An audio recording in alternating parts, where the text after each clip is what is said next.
NBA is a sport that it was the first sport I ever handicapped, that I went and did all the player ratings and handicapped the games and adjusted and was betting every morning.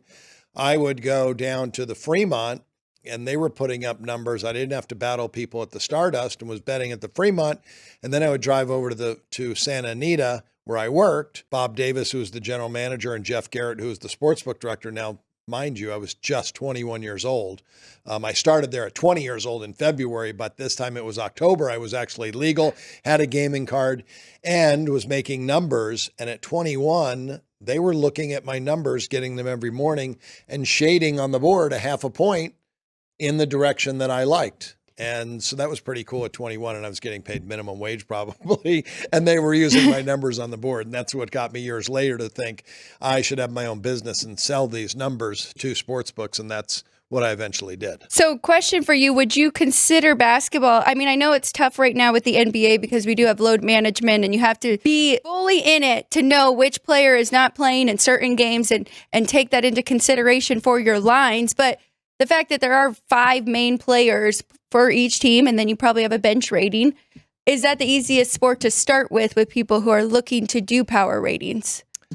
That's a great question. And I think that is probably the correct answer because, yes, there's less players to rate out and less players to keep track of. You just mentioned 5 starters. So you have 32 teams, I believe there's 160 players basically to keep track of. So that is much, much easier. Hockey, you have to worry about goalies. You got 4 lines, only 3 lines of defensemen though, because they like to play those defensemen as much as possible. That's how valuable a defenseman is. But the goalie is so valuable. So yeah, there's a lot to that. But I would agree. And maybe that's why I took on NBA as my first sport, because of that fact. And I started to realize I was losing 2 different ways. One, I was losing on teams I was betting they were playing back to back. So I started to do some numbers on back-to-back situations, and that's a real thing. So that's what I'm saying. Travel is really big in the NBA. The other thing I noticed I was losing on totals, I was losing on overs that there were no fouls being called and no free throws being shot. And then I was losing on unders where there was a ton of fouls and a lot of free throws being shot. So I started studying the NBA referees. And at the Hall of Fame dinner, someone was presenting for Chuck Sharp. Chuck Sharp was a famous NBA handicapper. And I was handicapping the NBA before I even knew Chuck did the NBA, I believe. But I knew Chuck as a kid because my dad, your grandfather, and Chuck were friends. They played softball together. Chuck was a great athlete too, and they played very competitive softball. So I had known Chuck.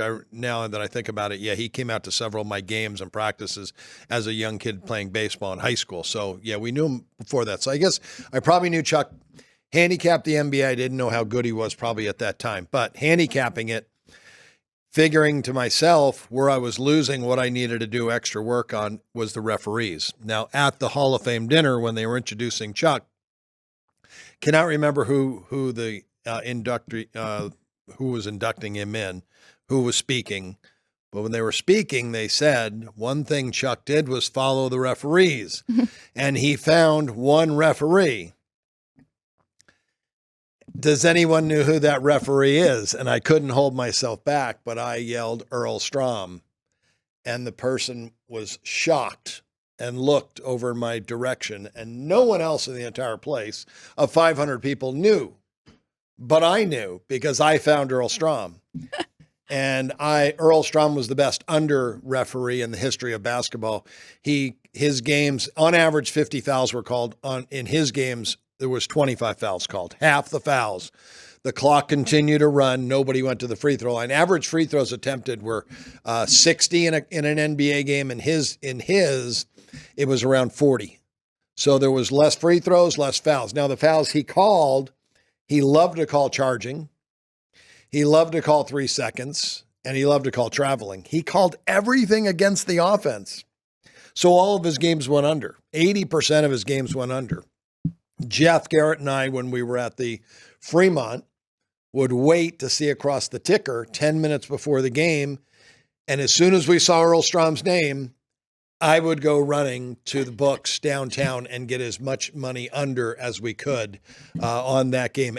Jeff would head to the back room and he would get the telephone accounts.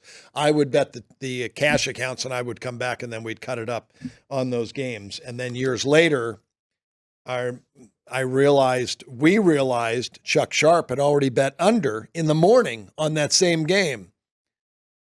So when I met with Chuck one day, I said, "How do you know Earl Strom?" And he looked at me and was very shocked that I would bring that up.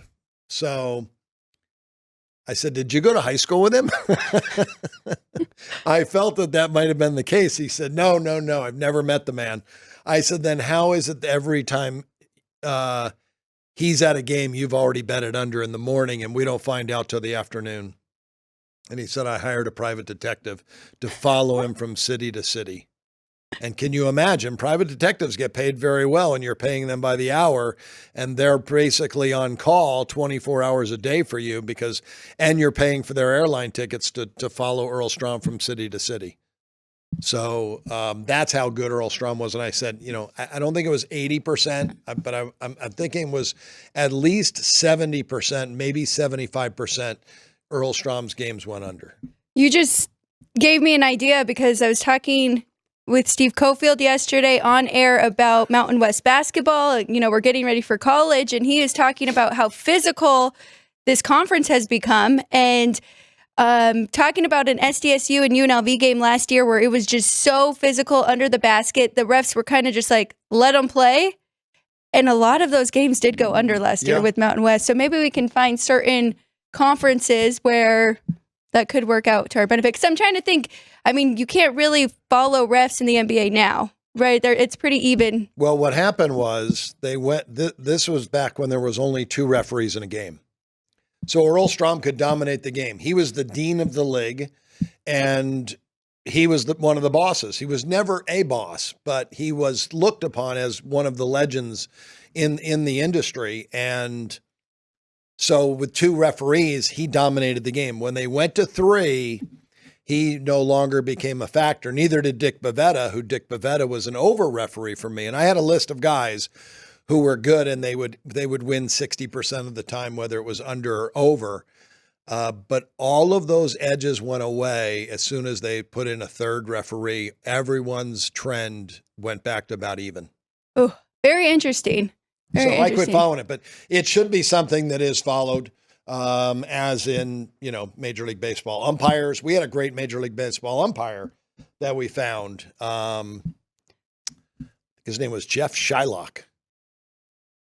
And and I found out years later, at the Golden Nugget pool, sitting next to a AAA umpire, and I was talking about John Shylock, it was his name.